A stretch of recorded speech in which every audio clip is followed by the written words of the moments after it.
Hey YouTube, welcome to another Escarlesco video. Capivaro, get your heart ready because I'm about to bring you one of the greatest battles ever seen in our Latin chess. This happened, of course, at the World Team Championship. Faustino Uro facing one of the strongest players on the planet, no doubt about it, Nihal Sarim, the Indian genius who for many years had a rating above 2,720, a very dangerous player. And it's a rapid game, 15 minutes for each side with a small increment as well, so the time doesn't run out. Now, what happened in this game is something historic. This is history, what we're witnessing. But I warn you, hold onto your seat. Get your popcorn ready. Let's get into the battle of Faustino Uro now. Faustino Uro, with the white pieces, faces Indian prodigy Nihal Sarim. Faustino is fully engaged in this positional chess battle, and they're playing quickly. Nihal prepares a queenside fianchetto, while Faustino gains central space. Natural moves follow. Bishop to b7, knight to c3, and e6. All logical. The pieces are coming out, the move. d4 was played. Bishop to d4, it's a move. It brings a threat, be careful, there's a trick here. He wants to take the central pawn, the knight is pinned.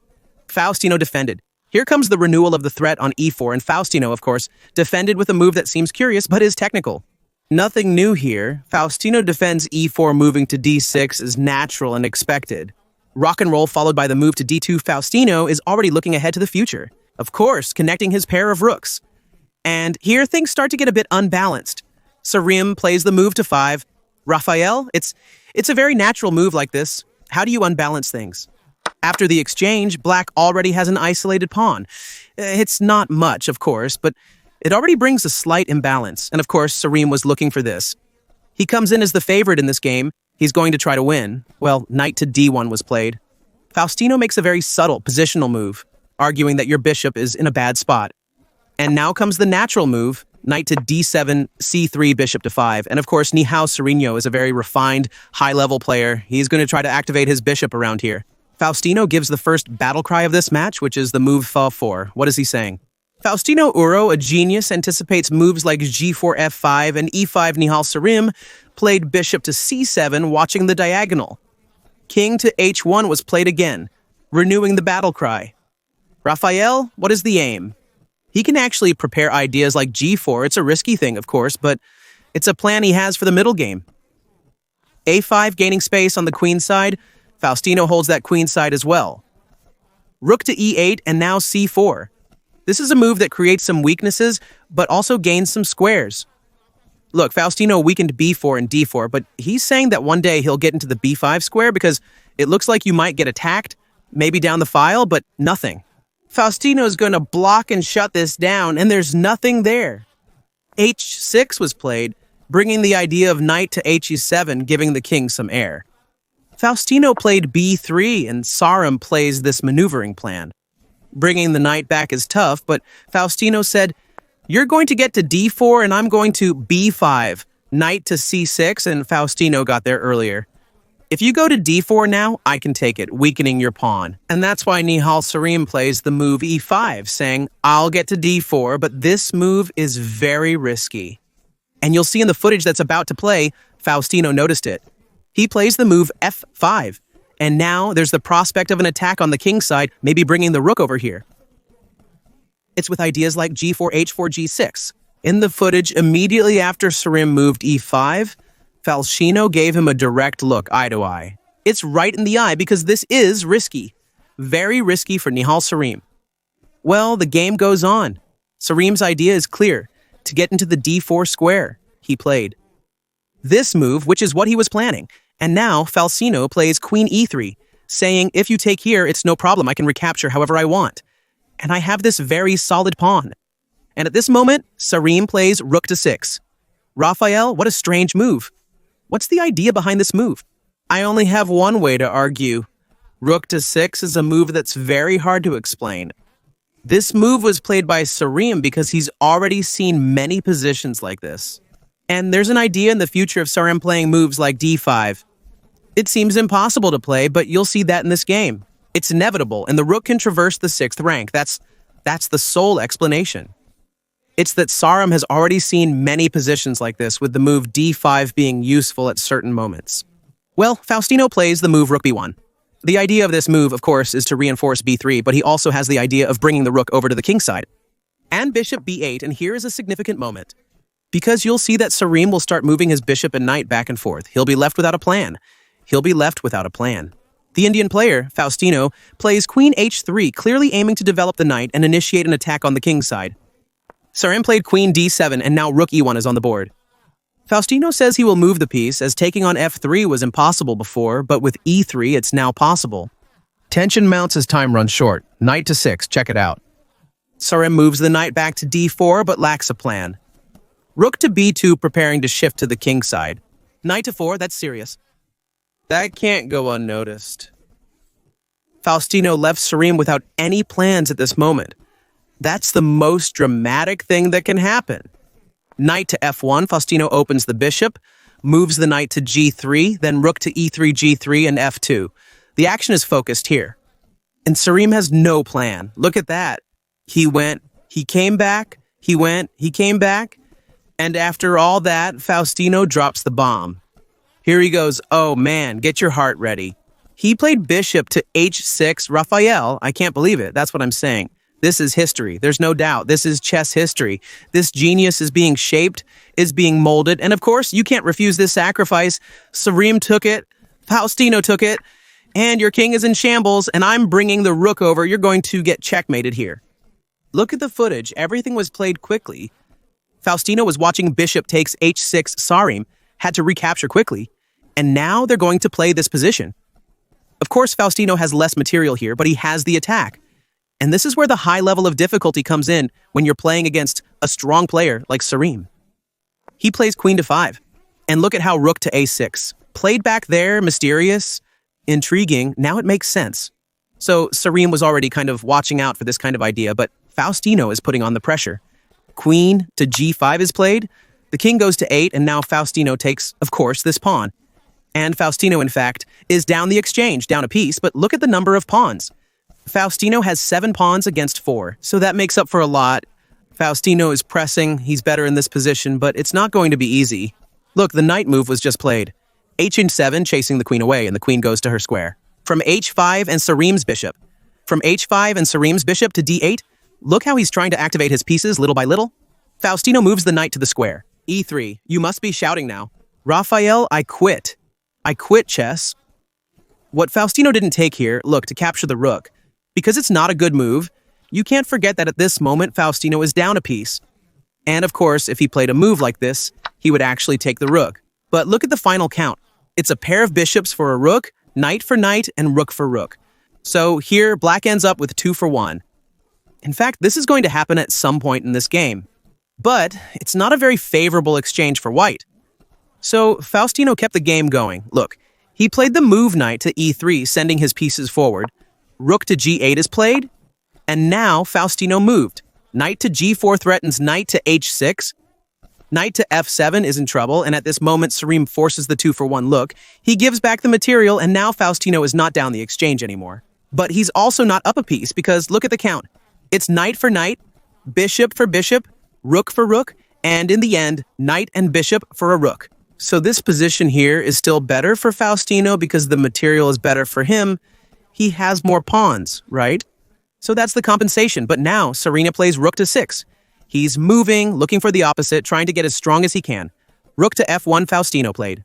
So he's improving his rook's position little by little. Knight to 6 gives a touch to that queen, and queen to g3. It looks like black has already gone here, right? Here, it looks like it's lost. The pawn on e5 is falling. I'm active. And look at Serena's move now. It's a tricky move, which is king to h7. This can't be allowed under any circumstances. Without realizing it, because it's a tricky move, he's offering the pawn, but Faustino didn't take it. He played knight to knight 4. Raphael, I've already told you, and I'll say it again. I'll quit chess. I can't understand why he didn't take here, because it's a serious mistake. Moving the king to h7 is a serious mistake. The idea is to unpin the knight, which is quite tricky. Now you get knight to c4, attacking your queen in h2. Everything that had to go is already gone. It even seems like you have this move if I take with the king. I get knight to g4 and lose the queen. But the whole idea is that if you play a move like this, I take with the queen. And here, you can always lose a game you were winning in a really ugly way. So, king to e7? Faustino didn't fall for this kind of trick. He played knight takes d4, and now, before recapturing, look there, Sarim still tries one more dirty trick. Raphael gave up the pawn again. What did Faustino play? He moved the queen away. Raphael, why doesn't he take it now? Because now it looks like it works. You lose the queen, man. You can't slack off. There's a lot of trickery, tactics, and dirty tricks. You lose the queen. It would be a real drama at this moment. Queen f3 has been played, but Faustino doesn't fall for this cheap trick. After g3, Faustino improves his king's position. The bishop on g5 becomes active, the Indian genius, and at this moment, it's drama here. Faustino drops another bomb, which is the move. b4, it's very clear. Faustino wants to promote a pawn. That's his idea. See now, there's the capture on b4 rook to b4, there it is. The pawn is promoted, and there's also the idea of doubling up. Look at the images at the moment Faustino plays the move b4. So there, he even hit the clock harder because he saw that was the way. It was the path opening up for him through this column B. Well, Nihal Sarim continues to improve his position. The bishop moves to e3, threatening the king. Faustino doubles up, touches the bishop, and plays it to c8. Then he delivers the decisive move a5, which seems unstoppable. Time was running out. He prepares the idea involving the rook. b6, and then keep advancing. I'll play the queen to d8. Serena threatens the pawn. Rook to b6, a precise move by Faustino, offering an exchange. Of the rooks, preparing for the future. The move a6 as well, and Nihal can't exchange material. So he brings the knight back to block, obviously preventing the exchange. Rook to h6, king to g2. Faustino played queen to c7, followed by the devastating rook to c6. Black's position is in dire straits. Moving the queen back loses the rook, leaving black in serious trouble. On the ropes, queen to d7. Also, I come with this, your piece is almost home. So here, Sarim got desperate. He went back into despair. He gave up the whole bishop to try to get some counterplay. Faustino stepped up and took the pre-move. Now comes the queen move, d2. So here, Sarim is down the exchange. Now it's actually mathematical, still a passed pawn for the genius Faustino Uro. And at this moment, Faustino wants to trade. Of course, he wants to simplify this position. But Sarim keeps creating problems. He plays the knight move. Knight takes e4, and look at that move. Right, because you can't take here or you lose the queen. But Faustino trades queens. And again, look what happens next. He plays the move f6, discovered check, and cuts off your rook from the center. And after the move e4, threatening the bishop, Faustino drops a bomb. And again, it's the move d6, and he hits the clock hard. It's a remarkable moment. Look at the footage. He hits the clock hard because here he knows he's putting on the pressure. He knows Sarim is on the ropes. Well, after d6, the idea is that taking the bishop allows promotion, which can't be stopped. Rook to f6 was played to try to stop the passed pawn. d7 is played, and now a decision must be made. How are you going to defend against this promotion? If you play this, I promote. So rook to f2 was played, king to h3. And now, look at that. Look how these guys find the move, huh? If you promote, he takes on d8, then your bishop is falling, and it's Sarim who ends up with the very advanced pawns. Well, at this moment, Faustino dropped another bomb. The knight is threatening the rook. Rook to b5 was played, attacking the bishop who is defending the promotion. Look at all this tactics. And f5 was Sarim's move, blocking the threat to the bishop. And the bishop keeps controlling the promotion square. Rook to b7 was played, a brilliant move according to the engine. Faustino threatens to promote with check, leaving black in a hopeless position. Sarim played king to e6 with time running out, creating a dramatic finish. Check was played, and the king moved to h5. If you advance, the bishop still controls it. Rook to b8 threatens mate as the king is trapped. Blocking with the bishop leads to mate, ending the game. Rook h8, bishop takes, I take, and it's mate. Bishop e7 was played, allowing the check. Faustino checked, king to g5 checked again, trapping the king on the 8th rank. The bishop holds the promotion, but Faustino plays rook g6, threatening mate in 2. When you come, it's mate with rook c6. How do you defend? Nihal, in desperation, starts giving away pieces. Rook to h2 taken by Faustino. Now he takes, leaving knight and bishop versus 2 rooks. Faustino is winning. The final move. King to h8, what a move. Taking away the square. 4 and renewing the mate threat. Here Sarim resigned. Raphael, why did he resign, my god? He can't defend against the check. H6 is possible, but then the bishop leaves. The promotion, the bishop's role is to hold it down, and any other move you make, you get checkmated. In 2, Faustino Uro defeats Nihal Sarim. As you can see there, the final moment of the whole match. That tension, Faustino pressing, moving the rook to. On top of Gerandino, looking for checkmate ideas, until the moment the genius resigned.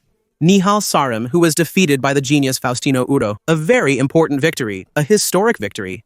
From Faustino Uro, look there, of course, the celebration as well. Faustino with his team. Faustino Uro is intimidating. The world, Rita Airborne, the precision of the fight. Witness Faustino's challenges. To bring down a player like Sarim, 4 brilliant moves. Of course, the pressure was a bit affected. In the final seconds, there, the clock is running out. But this one is brilliant. Look, bishop h6. This one, brilliant. And this one, Raphael. Brilliantly fantastic. And the 4th brilliant move, even more brilliant. Everything's up in the air. We keep our eyes on the genius Faustino Uro. Comment below. Are you as impressed and amazed as I am? Don't forget to hit that like button and see you in the next videos.